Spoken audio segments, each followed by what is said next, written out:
시간 수업하도록 할게요. 자, 두 번째 시간은 우리가 첫 번째 시간에 우리가 이제 중개사무소를 장황하게 설명을 했어요. 자, 그래서 문제는 쉽지만 문제 잠깐 한번 볼게요. 문제 잠깐 한번 볼게요.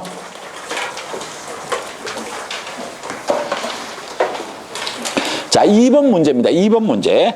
개업공인중개사의 중개사무소에 관한 설명이 다 틀린 것은 했어요. 자, 동그라미 1번.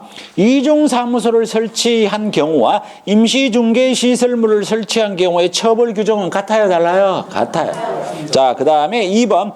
법인인 개업공인중개사도 동일 관청 관할구역 안에 한 개의 중개사무소만을 둘 수 있다라고 해서 이거 잘 못 읽으면 단어가 어려운 듯한데 사실 아무것도 아니에요. 자, 누구든지 사무소는 시군구 안에 몇 개밖에 못 돼요? 한 개. 그렇죠? 그런 뜻이에요. 자, 그 다음에 3번. 등록관청에 폐업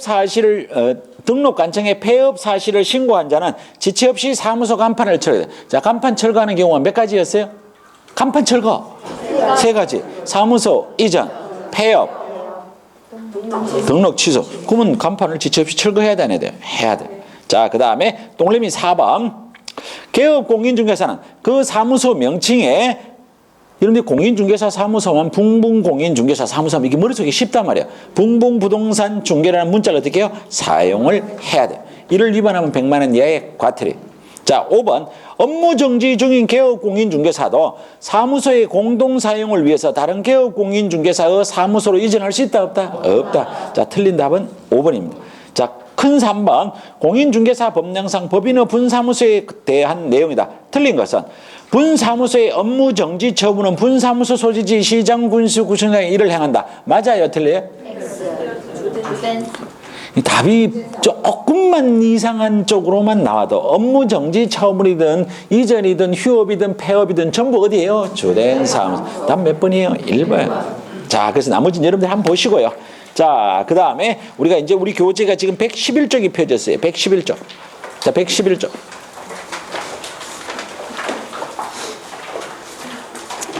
자, 111쪽에 가보면 제9절 인장등록하고 나왔어요. 자, 인장등록은 뭐냐면 우리가 거래계약서와 확인설명서에 도장 찍는 걸 갖다 뭐라 그래요? 인장등록. 이 얘기요. 그렇죠? 이 도장 찍는 거예요. 자, 그래서 이건 내용이 어려운 내용은 전혀 없어요.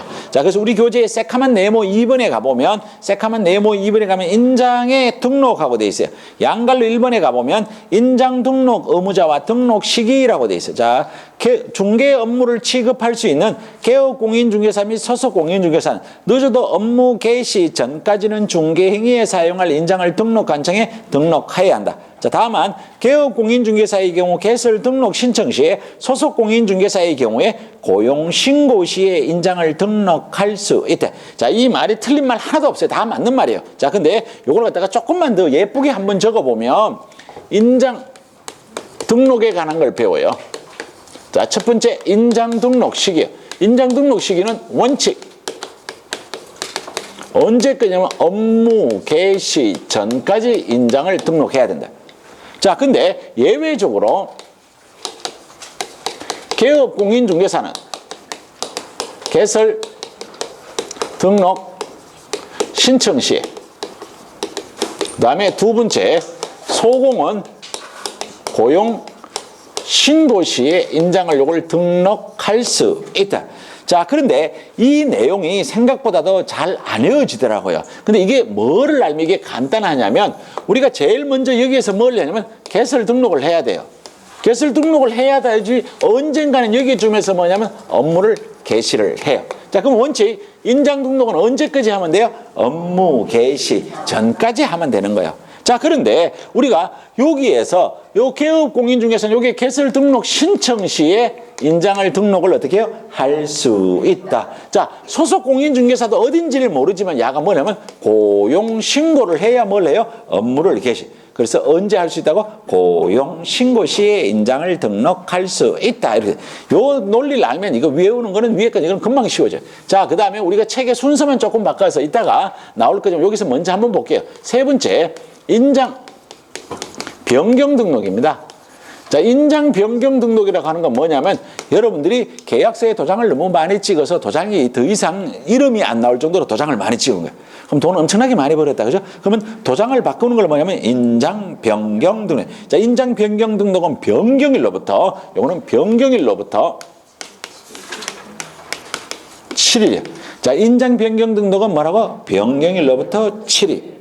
자, 이건 미리 놓고. 자, 그 다음에 우리 책으로 밑으로 내려가니까 뭔 얘기가 나오냐면 등록할 인장하고 나왔어요. 자, 거기에 보면 동그라미 1번에 법인인 개업 공인중개사, 동그라미 2번에 법인의 분사무소, 동그라미 3번에 개인인 개업 공인중개사, 자, 동그라미 4번에 뭐냐면 소속 공인중개사. 이렇게 구별이 되어 있어요. 자, 근데 이거를 분리를 똑같은 내용인데 조금만 달리 해보면 이게 인장을 등록해야 될 의무자는 첫 번째 공인중개사인 개업 공인중개사, 그 다음에 부칭 6조,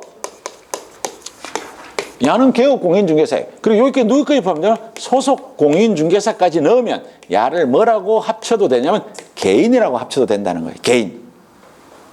자, 그럼 여기 개인에 대비되면 여기에 무슨 단어가 나오냐면 법인이 나온다는 얘기야. 그럼 법인이 나오면 여기 다시 여기에 뭐냐면 주된 사무소, 여기에 분사무소 이렇게 나눠진다. 내용은 똑같아요. 자, 그런데 여기 위에 있는 요 개인, 공인중개사인 개업 공인중개사나 부칭 6조나 소속 공인중개사는 야들은 법 이름이 가족관계등록부 또는 주민등록표에 기재된 성명이 나타나는 인장으로서 그 크기가 가로세로 각각 7mm 이상 30mm 이내의 인장이기만 하면 돼요. 나무도장이든 옥도장이든 상하도장이든 아무런 관계가 없다라는 거예요. 그래서 가족관계등록부 또는 주민등록표에 기재된 성명이 나타나는 인장으로서 그 크기가 가로세로 각각 7mm 이상 30mm 이내의 인장이기만 하면 돼요. 인장 등록은 당연하게 어디냐면 등록관청에. 이거 개인이에요. 이거는 뭐 과거의 시험 문제, 요 미리 숫자가 시험 문제 크기가 한번 나온 적이 있어요. 자, 요 법인은 암만 봐도 요거는 헷갈려요. 아무리 봐도 헷갈려요. 자, 이 주된 사무소는 상업등기 규칙이라는 법이 있어요. 상업등기 규칙에 의해 신고한 누구의 인장을 등록하느냐면 법인의 인장을 등록을 해요. 쉬운 말로 하면 누구냐면 이 법인은 법인 게 아니에요. 아, 참 죄송해요. 법인은 대표자 게 아니에요. 법인은 누구 거예요? 법인 거예요. 그래서 이거는 상업등기 규칙에 의해 신고한 누구냐면 법인의 인장을 등록해요. 자, 이 분사무소는 두 가지 경우가 있단 말이에요. 법인의 인장을 써도 돼요. 왜 법인의 인장을 써도 되느냐 하면 이 구만 다르면 분사무소를 둘 수가 있다고. 남구에 주된 사무소가 있는데 우리가 여기에 울주군에도 둘 수가 있고 그 다음에 중구에도 둘 수 있어요. 그럼 우리가 잘 알고 있는 것처럼 남구와 중구를 가르는 건 강 하나만 건너면 된다고. 자전거 타면 1분도 안 걸려. 그렇죠? 그럼 이렇게 가까이 있을 때는 이 분사무소에서 인장을 따로 등록하지 않고 그냥 법인의 인장을 갖다 써도 된다는 거예요. 그런데 아까처럼 주된 사무소가 서울에 있고 분사무소가 울산에 있을 때 너무 멀리 떨어졌잖아. 이렇게 할 때는 가질로 갈 수 없으니까 이것도 똑같이 상업등기 규칙에 의해서 여기는 대표자가 보정하는 인장을 요거는 등록할 수 있다. 그러니까 이게 대표자가 보증하는 인장을 등록해야 한다는 아니라는 거예요. 그냥 주된 사무소에 법인의 인장을 써도 되고 대표자가 보증하는 인장을 등록을 해야 되는데 시험 문제에서는 여기는 주된 사무소는 법인의 인장이에요. 자, 여기 분사무소는 대표자가 보증하는 인장이에요. 근데 이걸 갖다 시험 문제를 낼 때 이 글자를 배로 살짝 바꿔주는 거예요. 주된 사무소에는 대표자의 인장을 등록해야 된다. 맞다? 틀리다? 틀리다. 이렇게 돼요. 자, 그런데 여기에 주된 사무소와 분사무소가 두 개 나오니까 주된 사무소는 당연히 자기 사무소 소리지 시장, 군수, 구청장이. 근데 여기에 분사무소는 어디에 있냐면 주된 사무소. 그래서 결국 쉬운 말로 여기 누구 어디에 가냐면 주된 사무소에다가 인장을 등록해야 된다라는 표현을 쓰면 되는 거예요. 자, 그래서 법인은 시험 문제가 나오면 이게 잘 헷갈려요. 상업등기 규칙에 의해 신고한 누구의 인장? 법인의 인장. 자, 그 다음에 여기에 있는 분사무소에 있으면 법인의 인장을 써도 되고 대표자가 보증하는 인장을 등록할 수도 있다는. 그래서 이 두 개가 합쳐지면 결국 뭐가 되면 주된 사무소. 이렇게 된다는 뜻이에요. 자, 그 다음에 한 장을 넘겨보면 양갈로 3번에 가보면 인장의 등록 방법이라는 얘기가 나와요. 자, 이게 무슨 얘기냐면 다른 내용이 아니고 여기에 법인에는 이런 표현이 하나가 나와요. 개인에는 나지 않습니다. 인감증명서 제출로 가름한다라는 단어가 나와요. 자, 요거는 어디에만 오로지 해당이 되냐면 법인에만, 개인에는 해당되지 않습니다. 자, 그래서 요게 양갈로 3번에 인감증명서 제출로 가름한다라고 되어 있어요. 자, 그 밑에 가니까 세 번째 줄에 인장등록은 전자문서에 의한 등록을 포함한다. 밑줄 하나 그어줘요. 자, 결국은 뭐냐면 인장등록은 이 전체에서 전자문서도 가능하다는 거예요.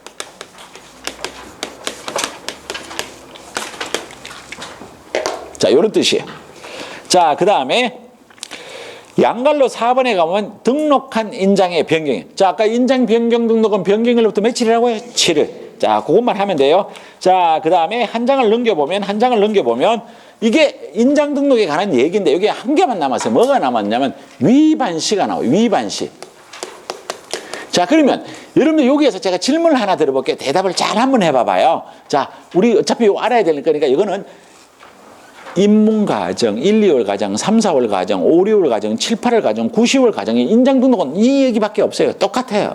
자, 인장 등록 시기는 원칙 언제까지요? 업무 개시 전. 자, 예외적으로 개업 공인중개사는 개설 등록 신치, 소속 공인중개사는 고용 신고 시에 인장을 등록할 수 있어요. 인장 변경 등록은 변경일부터 며칠? 7일. 자, 인장을 등록해야 될 의무자 공인중개사인 개업군사 부친 6조 소속 공인중개사는 개인이라고 표현을 했고, 야들은 가족관계 등록부 또는 주민등록표에 기재된 성명이 나타난 인장으로서 그 크기가 가로 세로 각각 7mm 이상 30mm 이내의 인장이고 등록관청에 인장을 등록하면 되고, 법인은 주된 사무소나 분사무소로 나눠진대. 주된 사무소는 상업등기 규칙에 의해 신고한 법인의 인장, 그 다음에 분사무소는 대표자가 보증하는 인장을 등록할 수 있는데 두 개가 합쳐야 되니까 주된 사무소. 요게 법인에서는 인감증명서 제출로 가름한다.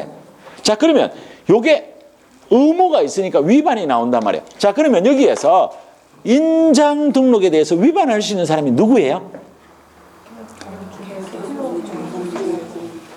그러니까 이게 똑같은 말인데 분리를 달리 해놓으니까 여러분들이 또 헷갈리게 만드는 거예요. 자, 이게 뭐냐면 여기에 가봐요. 공인중개사인 개업공인중개사, 부칭 6조, 법인, 이거 뭐가 되는 거예요? 야를 누가 공인중개사인 개업공인중개사, 부칭 6조, 법인 합치면 누가 돼?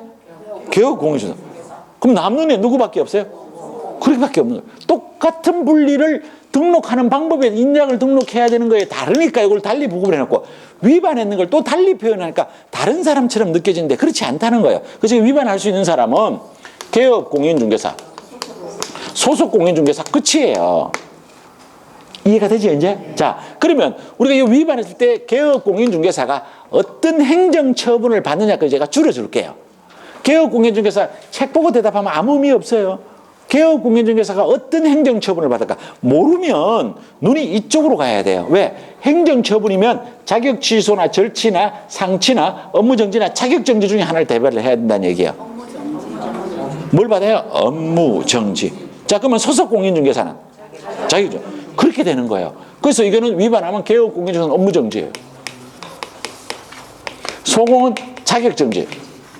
자, 그러면 이게 우리가 자격정지를 혹시 기억나면 좋고 안 나면 따라 한번 해보고, 그렇죠? 자, 자격정지 사유 다 같이 시작.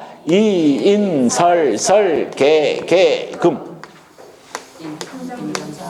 우리 지금 인장 배우잖아. 그러면 맞다는 거예요.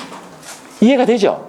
여기서 인장을 등록하지 않으면 소공이가 자격정지다라는 걸 알면 좋은데 몰라도 시험 문제에 자격정지라고 나오면 이인설설개개금 하면 인이 나온다니까.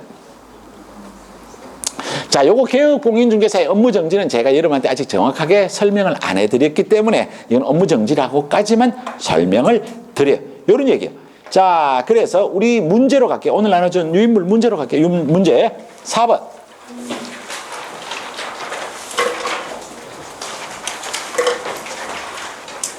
자, 4번 공인중개사 법령상 인장등록과 관련된 규정이다. 틀린 것은 1번 개업 공인중개사 및 소속 공인중개사는 중개행위를 함에 있어서 등록한 인장을 어떻게 해요? 사용을 해야 돼.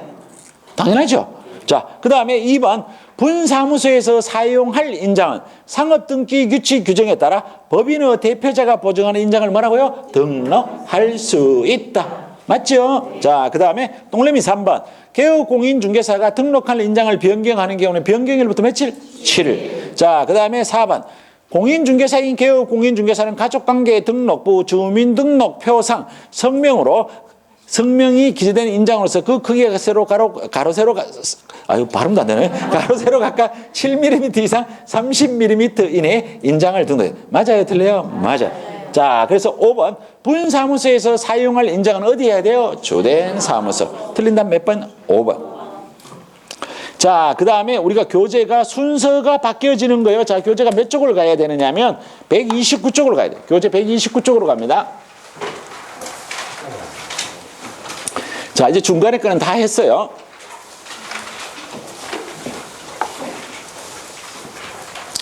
자, 교재 129쪽에 가보면 무슨 단어가 나오느냐 하면 휴업 또는 폐업에 대한 얘기가 나와요. 자, 이게 휴업, 폐업.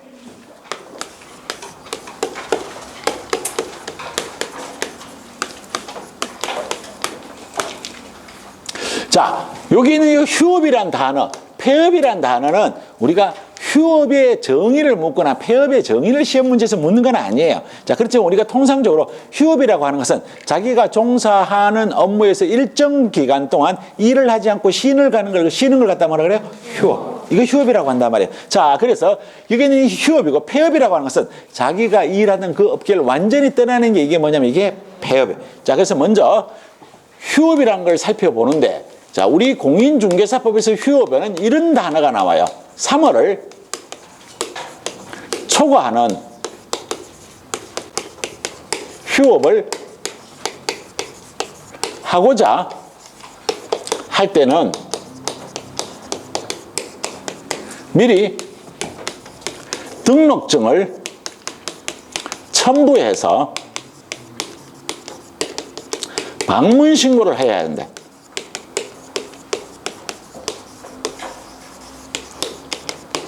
자, 여러분들은 굳이 이거를 달달달 외울 필요는 없어요. 근데 이게 중요한 단어가 이제 들어가 있는데, 자, 이게 무슨 얘기냐면, 3월을 초과하는 휴업을 하고자 할 때는, 자, 이게 하고자 할 때는이었고, 아까 우리가 사무소 이전에서는 뭐라 그러냐면, 사무소를 이전한 때에는, 그거는 먼저 이사를 가고 나서 사후라는 뜻이고, 여기에는 하고자 할 때는 뭐가 돼요? 미리 사전. 다르다는 거예요. 그렇죠? 이게 다르다. 그죠? 자, 그래서 3월을 초과하는 휴업을 하고자 할 때는 미리 사전 금방 설명했고 등록증을 첨부를 해야 돼. 자, 등록증을 첨부한다는 얘기는 아무 뜻도 아닙니다. 등록증을 같이 들고 가면 이게 뭐냐면 이게 첨부예요. 같이 들고 가는 게 첨부예요. 자, 이게 등록증을 첨부해서 무슨 신고를 하냐면 방문신고. 자, 이 방문신고는 우리가 이따가 비교를 할 건데 여기 있는 방문신고와 대비되는 게 이게 전자신고. 전자신고는 집에서 손가락으로 까딱까딱 하는 게 전자신고라는 뜻이에요. 자, 그래서 이게 우리는 여기서 뭐를 제일 중요시해야 되면 여기에 등록증을 첨부하면 무조건 방문신고를 해야 돼요. 그러면 등록증을 첨부하지 않으면 방문신고도 되고 전자신고 이런 뜻이에요. 그렇죠? 이런 뜻입니다. 자, 그러면 여기에 3월을 초과하는 휴업만 보면 돼요. 자, 요거는 어디에서부터 시작하면 여기서부터 시작을 하는 거예요. 자, 우리가 이제 이게 중개업을 여러분들이 지금 하고 있는 거예요.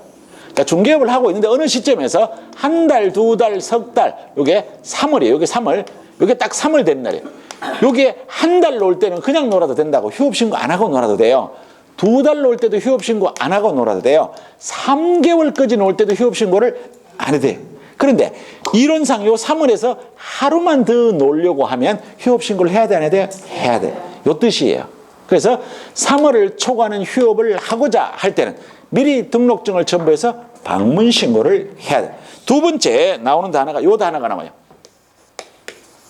휴업 기간은 6월을 초과할 수 없다. 그런데 단 군대에 가거나 군대 가는지 뭔지 알죠? 자, 그 다음에 학교 가는 거, 공부하러 가는 거. 자, 그 다음에 질병으로 인한 요양의 경우에는 6월을 초과할 수 있다. 이렇게 돼. 군대 가는데 이 6개월만 넘는다고 군대 안 간다고 할 수도 있단 말이에요. 나 휴업해야 되는데 이거 안 돼요. 뭐 군대 못 가요. 그러면 곤란하잖아. 그 다음에 유학 가는데 휴업을 좀 오래 해도 된다는 거예요. 아픈데 나을 때까지 놀아야 될 거 아니야. 그래서 휴업 기간은 6월을 초과할 수 없어요. 그런데 군대 가거나 학교 가거나 질병이나 요양이 건 6월을 초과할 수 있어요. 그럼 이거를 여기에 날짜로 따지면 여기가 4월, 5월, 6월이에요. 원래는 휴업을 하면 요 사이만 휴업을 하는 거야. 요 기간만 휴업할 수 있는 거야. 그런데 아플 때 군대 가거나 학교 가거나 질병할 때는 10개월을 해도 되고 1년을 해도 된다. 이런 뜻이에요. 그렇죠? 그러면 이게 아니 학교 가는데 뭐 하려고 휴업해요? 그러면 만약에 그냥 농담이에요. 진짜는 나도 몰라요. 미국에 가려면 비자가 있어야 되는데 무직이면 비자가 안 나오잖아. 이게 중개업을 하고 있어야 비자가 나올 거 아니야. 어쨌든 그렇게 하면 간다는 거예요. 말도 안 되는 소리지만 그래서 요 뜻만 알아주면 된다는 거야. 휴업 기간은 6월을 초과할 수 없다. 그래서 요 기간 3월을 초과하는 데부터 6월까지 여기까지가 휴업 기간인데 우리가 여기서 하나 알아야 되는 게 무단으로 이게 정당한 사유 없이 이 무단으로 6월을 초과하면 이게 뭐가 되면 상대적 등록 취소예요. 자, 그러면 아까 우리가 이제 이런 걸 계속 연습하고 있잖아요. 시험 문제에 무단으로 6월 초하면 상치란 단어가 나오면 이게 요 상치를 외우면 요 글자가 있는지 없는지 보면 된다고. 상치에 가보면 삼보겸 022 6 나오잖아. 6 무단으로 6월 초하면 상치예요. 그냥 이렇게 하면 맞는 거예요. 그래서 삼보겸 022 6금 이달 저지. 그래서 이거 내가 농담하는 거예요. 이 앞에 있는 사람은 보인단 말이야. 맨날 여기 적지 마. 그냥 이걸 외우려고 자꾸 해야 돼. 적으면 안 돼. 왜 적으면 적으면 이게 새카맣게만 해. 적지 마. 그냥 일단 외워. 일단 외워보고 그 다음에 자꾸 하다 보면 알아져요. 근데 여러분들은 그게 적으면 새카맣게만 해. 아무 소용없어. 진짜 아무 소용없어. 근데 적고 싶지? 네? 근데 별로 적어야 소용없어요. 그래서 자꾸 외워야 돼. 그러다 보면 의문이 생기는 거예요. 의문이 생겨야 이런데 공인중개사법의 점수가 올라가려면 교수님이 지나가면 어떻게든 붙잡고 질문할 게 생겨야 돼. 그래야 뭘 좀 아는데 물어보면 금방 해결이 된다고. 근데 자기 혼자 그걸 찾으려고 하면 너무 시간이 오래 걸려. 그렇죠? 근데 뭘 알아야 묻지. 마찬가지야. 원장님 저기 맨날 앉아있잖아. 앉아있으면 원장님 가서 괴롭혀야 돼. 근데 뭘 질문하려면 궁금한 게 있어야지. 그렇죠? 근데 이게 습관화가 되면 실력이 팍팍 올라가요. 왜? 공부를 했다는 증거가 되거든. 그렇다고 교수님 이게 삼보겸 022 할 때 6이 뭐예요라고 묻지 못하잖아. 이거 왜냐면 페이지만 찾으면 나오니까. 그렇죠? 그러니까 이게 공부가 된다는 거예요. 질문할 게 생기면 공부가 되는 거야. 그래서 너무 이제 자그만한 거든 뭐든 일단 모르면 일단 한번 물어봐요. 그러면 교수님이 그건 몰라도 돼요 하면 그냥 넘어가면 되고 그럼 바로 알 수 있잖아. 근데 물을라요. 얼굴을 본 적이 있어야 묻지. 그죠? 그래서 이거 외우셔야 되는 거예요. 이런 것들은. 자, 이거는 상치. 자, 그래서 여기까지는 쉬워요. 그 다음부터 이제 어떤 단어가 나오느냐 하면 우리가 변경신고란 단어와 재기신고란 단어가 나와요. 자, 그러면 우리가 여기서 뭐부터 생각을 해야 되느냐면 여기에서 변경신고가 나온다는 얘기는 야가 뭐를 했다는 게 전제가 돼야 되면 휴업을 했다라는 거예요. 휴업을 했을 때 기간을 바꾸는 게 이게 무슨 신고냐면 변경신고. 자, 그럼 이거는 재개신고는 뭐냐면 휴업을 했다가 그래 다시 시작하는 거. 그러면 전제가 다 뭐가 되냐면 휴업이 전제가 되는 거. 그러면 위에 있는 내용을 알았다면 변경신고를 한다는 것은 휴업을 했으니까 지금 현재 등록증은 어디에 있어요? 등록관청에 있어요. 그러면 변경신고를 할 때는 등록증을 들고 가야 안 들고 가야? 안 들고. 연결이 되나요? 여기 연결이 돼요. 그래서 이걸 그대로 적으면 현재 등록증이 등록관청에 있다는 거예요. 그러니까 변경신고를 할 때는 무슨 신고가 가능하느냐면 전자신고가 가능하다. 당연하게 방문신고는 저절로 되는 거고. 그런데 여러분들이 궁금해하는 변경신고를 몇 분 할 수 있느냐 이런 거는 법에 규정이 없어요. 하고 싶은 대로 한번 해보세요. 그냥 예를 들어 처음에 4개월 했다가 2달 늘리고 2달 늘리고 2달 늘리고 한 10분 해보세요. 그럼 한 2년 가겠죠. 그죠? 그러니까 법에 규정이 없다고요. 법에 규정이 없다는 얘기는 휴업을 누가 자꾸 변경하지 않습니다. 왜? 해보고 몸이 계속 안 좋으면 그냥 이렇게 컨디션이 안 좋으면 폐업하면 되잖아. 폐업했다가 다시 개설 등록하면 되지. 그렇죠? 돈 20만 원만 들면 돼. 왜냐하면 여기 휴업을 하면 사무소는 갖고 있어야 되잖아. 그렇죠? 이게 자기 그 집주인이 봐주지 않는단 말이에요. 임대료는 폐업해서 어떻게든 다른 사람한테 넘기면 사무소 임대료는 안 들어갈 거 아니야. 그런 관계도 있으니까 신경 쓸 필요가 없다는 얘기예요. 자, 이 재개 신고는 뭐냐면 여러분들이 휴업을 했다가 예를 들어서 10개월 휴업 신고를 했어. 무슨 이유에서. 근데 재미가 없어. 병도 다 나왔어. 그냥 10개월을 기다려야 되냐. 그렇지 않다는 거야. 언제라도 다시 시작할 수 있다는 거야. 그 대신 여기에 있는 모든 것이 3월을 초과하는 휴업이나 변경신고나 재개신고는 전부 공통점은 뭐냐면 이게 미리. 근데 이것도 이 재개신고도 마찬가지야. 휴업을 했기 때문에 지금 재개신고를 하러 갈 당시에 등록증은 어디에 있어요? 등록관청에 있어요. 그래서 이것도 뭐가 가능하냐면 전자신고가 가능해요. 근데 우리가 여기서 뭐를 하나 알아놔야 되느냐면 그러면 여기서 재개 신고를 하면 여러분이 중개 업무를 하겠다는 거예요. 중개 업무를 하면 지금 등록관청에 등록증이 보관되어 있단 말이에요. 그러면 등록관청에 있는 등록증을 받아가지고 사무소 벽에 걸어야 돼, 그래야 돼? 걸어야 돼. 그래서 요런 단어가 나오는 거예요. 요런 단어가 나오는 거예요. 재개 신고를 받은 등록관청은 보관 중인 등록증을 즉시 여러분에게 반환을 해줘야 돼요. 근데 여러분들 또 포인트가 요 즉시 반환의 포인트를 잡으니까 이거는 전자신고가 안 되고 방문신고만 됩니다. 라고 할까봐 걱정이 된다는 거예요. 이거는 포인트가 이게 아니고 여기에서 방문신고와 전자신고는 오로지 뭐를 갖고 따지면 등록증을 첨부하느냐 안 하느냐를 갖고 따지는 거예요. 자, 그러면 우리가 여기에 신고가 3개가 나왔어요. 첫째에 나오는 것이 그냥 휴업이에요. 그 휴업 안에는 이제 요거까지 들었다고 3월을 초과하는 거. 그 다음에 우리가 뭐가 있느냐면 변경신고가 있어요. 자, 그 다음 뭐가 있냐면 여기에 재개신고가 있어요. 그럼 여기에 이제 방문신고와 전자신고가 있어요. 그러면 이게 방문신고는 언제라도 가능해요. 근데 여기 있는 전자신고는 뭐냐면 등록증을 첨부하면은 전자신고가 돼야 안 돼요? 안 돼요. 그럼 여기 있는 3월을 초과하는 휴업에 가면 3월을 초과하는 휴업을 하고자 할 때는 등록증을 뭘 해야 돼요? 첨부를 하니까 얘는 전자신고가 된다 안 된다? 안 된다. 자, 그럼 여기 있는 변경신고는 등록증을 들고 가야 안 들고 가요? 안 들고 가요. 그러니까 전자신고가 가능하다. 재개신고도 등록증 들고 가야 안 들고 가요? 안 들고 가요. 단지 주는 거 찾아오는 거예요. 그 다음에 킥으로 받아도 돼. 이게 전자신고가 가능해. 이게 휴업에 관한 얘기예요. 자, 그 다음에 우리가 이제 하나 남은 게 뭐냐면 폐업이에요. 자, 이 폐업은 실제로 공부할 내용이 없습니다. 여러분들이 상식에서 충분히 알 수 있는 거예요. 자, 여기에 3월을 초과하는 휴자 자리에 폐자만 들어가면 돼요. 폐업을 하고자 할 때는 미리 등록증을 첨부해서 무슨 신고냐면 방문신고. 그러니까 이거는 폐업은 방문신고만 되고 전자신고는 되지 않습니다. 자, 그러면 우리가 폐업을 조금만 더 설명을 하면 어떻게 되느냐면 이제 이런 쓸데없는 얘기로 가는 거예요. 자, 폐업을 하고 중개업을 하면 뭐가 되는 거예요? 무등록. 그럼 무등록으로 중개업 하다 잡히면 3년 이하의 징역 또는 3천만 원 이하의 벌금. 그걸로 가는 거예요. 그러니까 아무 내용도 없다는 거예요. 자, 그러면 우리가 여기에서 무슨 단어를 하나 알아야 되느냐면 요 3월을 초과하는 휴업, 변경신고, 재개신고, 폐업신고는 언제 해야 되면 전부 사전 미리 해야 돼. 요걸 위반하면 여기 뭐냐면 이게 100만 원 이하의 과태. 자, 그러면 오늘 100만 원 이하의 과태료 수도 없이 나온다. 그죠? 따라만 해도 외운다고. 자, 100만 원 이하의 과태료 다 같이 시작. 이보개, 문폐, 반납, 휴, 광고. 그럼 폐업과 휴업 단어. 이 100만 원 이하의 과태료. 단 여기에서 예외가 하나가 있어요. 요거. 6월을 무단으로 초과해서 휴업하다 잡히면 무단으로 6월 초과 휴업을 하면 뭐가 되냐면 요 상취. 나머지는 전부 뭐냐면 100만 원 이하의 과태료. 요 내용밖에 없어요.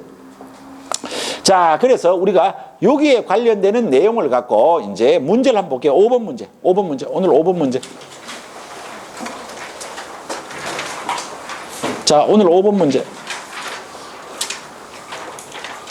공인중개사 법령상 휴업과 폐업에 관한 설명이 다 틀린 것은 자, 1번 중개사무소 개설 등록 후 업무를 개시하지 아니한 경우도 휴업에 포함된다. 자, 요거는 우리가 뭐랑 관련이 있냐면 요거예요. 자, 우리가 앞에서 개설 등록 절차에서 자, 개설 등록 신청합니다. 등록 통지를 받습니다. 그 다음에 여러분들이 이제 보증을 설정하고 등록증을 교부받습니다. 등록증을 교부하면 여기에 뭐를 해야 돼요? 업무를 개시를.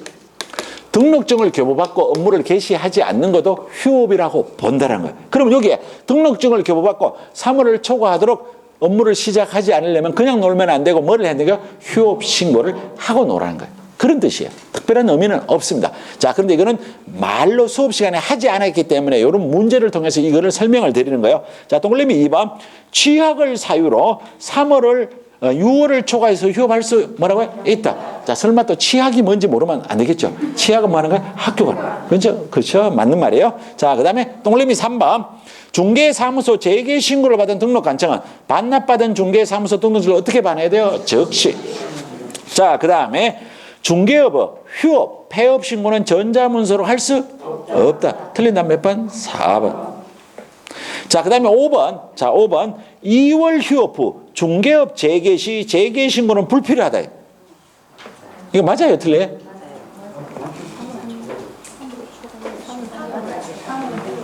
참 한글은 너무 재밌어요. 이게 뭐냐면 야가 휴업을 몇 달 했어요? 2개월. 그러면 야가 휴업 신고 대상에 들어가야 안 들어가요? 그럼 휴업 신고 대상이 아닌데 뭔 재개 신고를 해?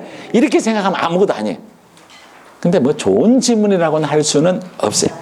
예쁘진 않아요. 근데 듣고 보니까 2개월 휴업 신고 안 하는 거예요. 그럼 재개 신고 대상이 아니. 그냥 이해하라고 하나 좀 한번 넣어봤다라고 생각하면 돼요. 자, 그래서 우리가 이제 공부를 어디까지 했느냐 하면 131쪽까지 공부를 다 했어요. 131쪽까지 공부 다 한 거예요. 자, 131쪽까지 공부를 다 했는데 우리가 이제 교재 132쪽으로 가야 되는데 132쪽을 갑니다. 자, 132쪽에 가보면 이제 중개계약이라는 단어가 나와 있어요. 그래서 이게 중개계약에 관한 얘기를 이제 공부를 한번 해보도록 할게요.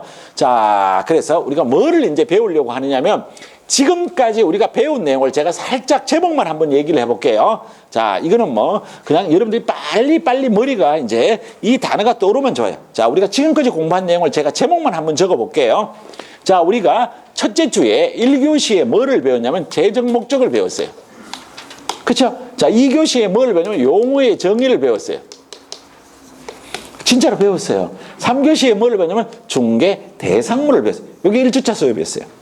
자, 2주차에 뭐를 배웠느냐 하면 교육을 배웠어요.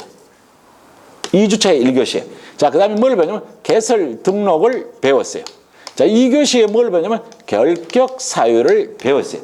자, 3교시에 뭐를 배웠느냐 하면은 업무 지역 범위와 겸업가 고용인을 배웠어요.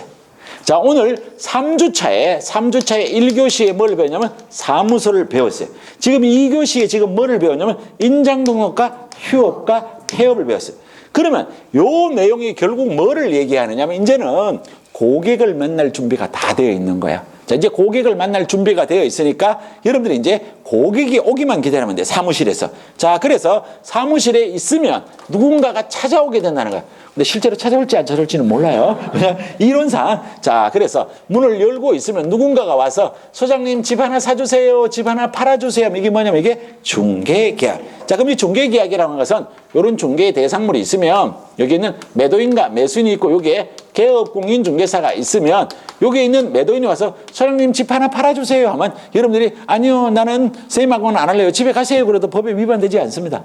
그럼 못 먹고 살잖아. 그래서 제가 팔아드릴게요 하면 여기 있는 요 사람이 여러분에게 청약을 하는 거야. 민법 시간이다. 그죠? 그럼 여기 있는 개업공인중개사가 몰래요? 승낙. 그럼 여기 있는 의뢰인과 개업공인중개사 사이에 계약이 체결된 거예요. 요걸 뭐라고 하냐면 요걸 중개계약. 요 마찬가지. 요쪽에 매수를 하든 임차를 하는 사람이 소장님 전셋집 하나 구해주세요 하면 여러분들이 네 하면 청약이 의한 승낙이에요. 그래서 이게 의뢰인과 개업공인중개사 사이에 무슨 계약이면 이게 중개계약. 자, 그러면 여러분들이 알고 있는 매도인과 매수인 사이에 일어나는 요 계약은 요걸 뭐냐면 거래계약이라 그래. 자, 그러면 우리는 지금 뭐를 배웠냐면 이게 중개계약을 배워요. 중개계약은 의뢰인과 개업공인중개사 사이의 계약을 얘기합니다. 자, 그래서 여기 있는 중개계약은 일반 중개계약과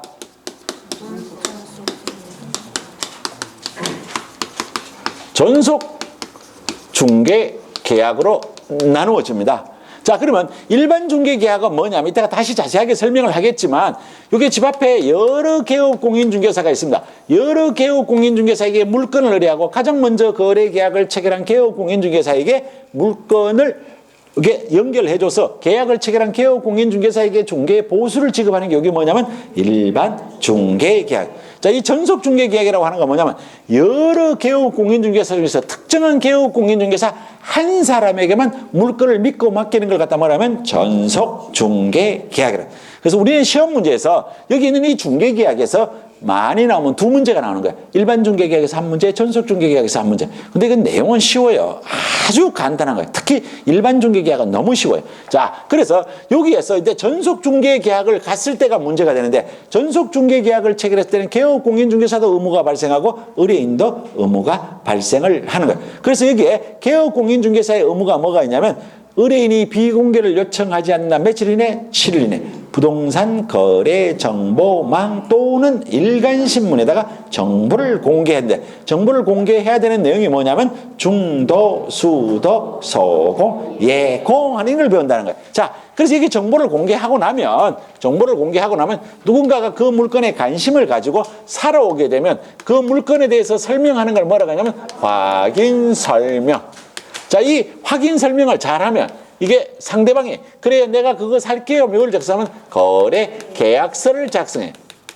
거래 계약서를 작성할 때 확인 설명한 내용을 법정 서식에 담는 걸 뭐라면 확인 설명서 작성 이렇게. 요때 보증서 사본도 양당설한테 교부하는 거야. 자, 그러면 여기에서 중개계약의 시점과 확인설명의 시점과 확인설명서 작성의 시점은 다르다는 거예요.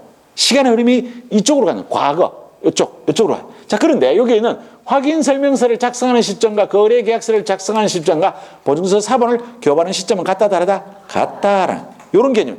자, 그래서 우리는 이제 요 내용 중에서 오늘 우리가 배우는 내용은 일단 여기 있는 일반 중개계약과 전속 중개계약을 배우는 거예요. 자, 요 내용에 관한 것은 이제 우리가 책을 어디에 펴놓느냐 하면 자, 135쪽으로 간다. 135쪽. 자, 135쪽에 일반 중개계약인데 요거는 파트가 달라지니까 잠시 쉬었다가 하도록 하겠습니다.